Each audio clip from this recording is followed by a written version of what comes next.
بسم الله الرحمن الرحيم إنا لله وإنا إليه راجعون maantay oo khamiis ah 1 bisha August saacadu markay ahayd 3:40 daqiiqo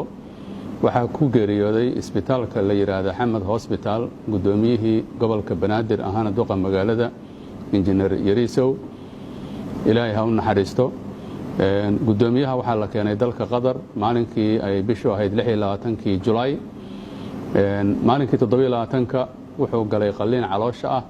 waxaa laga soo saaray 2 firir oo caloosha kaga jiray aad bay ugu guuleysteen siday warbixinta nagu siiyeen dhakhaatiirta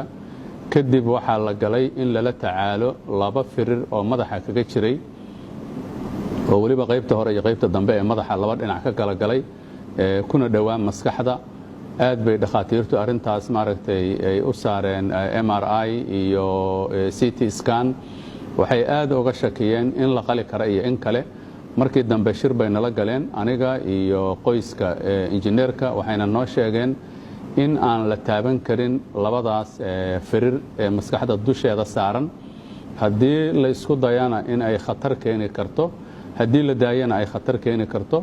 sidaa daraaddeed inaan marka hore balla tacaalno inaan asaga soo celinno oo uu ka soo noqdo koomada ka soo noqdo oo inuu iskiis u neefsado aan isku dayno taasaan ku dadaalaynaa ka bacdi baan go'aan kala qaadanaynaa 4 maalmood ama maalinkii shanaad ayay maaragtay waxay noo sheegeen xalayto xilli dambe waliba oo kowdii hameennimo ah in organadii gudoomiyuhu ay aad u soo daciifahayaan ayna siiyeen saboortiga ugu weynaa ama kaalmadii ugu weyneyd ee mishiinadana ay maaragtay siiyeen walina organadii maaragtay ay shaqayn la yihiin xaaladuna ay khatar tahay waa xalay saqdi dhexe ka bacdi saakay waxay yiraahdeen xoogaa caadi buu ku soo noqday galinkii dambe maantay xilligii qadada ka bacdi ayaan aniga iyo qoyska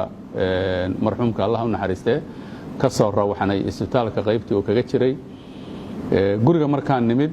ayaga hotelkan geeyay guriga markaan imid baa lay soo wacay waxaa la yiri wadnihii waa istaagay mana shaqaynayo daqiiqad kastana maaragtay naftu waa ka bixi kartaa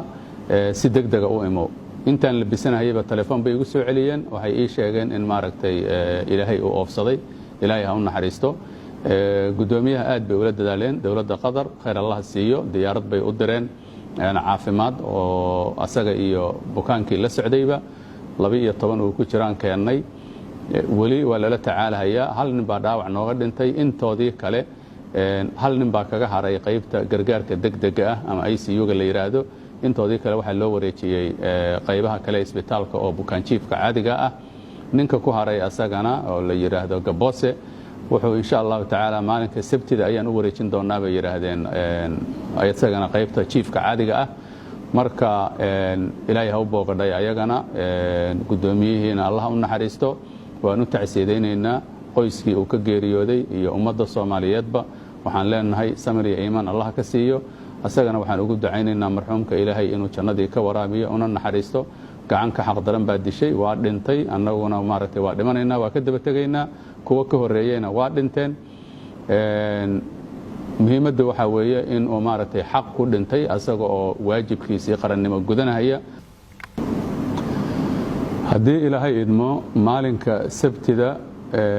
waxaa loo qaadi doonaa marxuumka magaalada Muqdisho diyaarad khaas ayaa lagu qaadi doonaa waxaana ku wehelin doona diyaaradda aniga iyo qoyskiisii oo dhan oo ka kooban 13 qof waxaan tagi doonaa Muqdisho insha Allah sida ay ii sheegeen madaxda sare ee qarankuna isla maalinka sabtida ayaa maaragtay loo sameyn doonaa duuq qaran oo lagu aasi doonaa magaalada Muqdisho haddii ilaahay idmo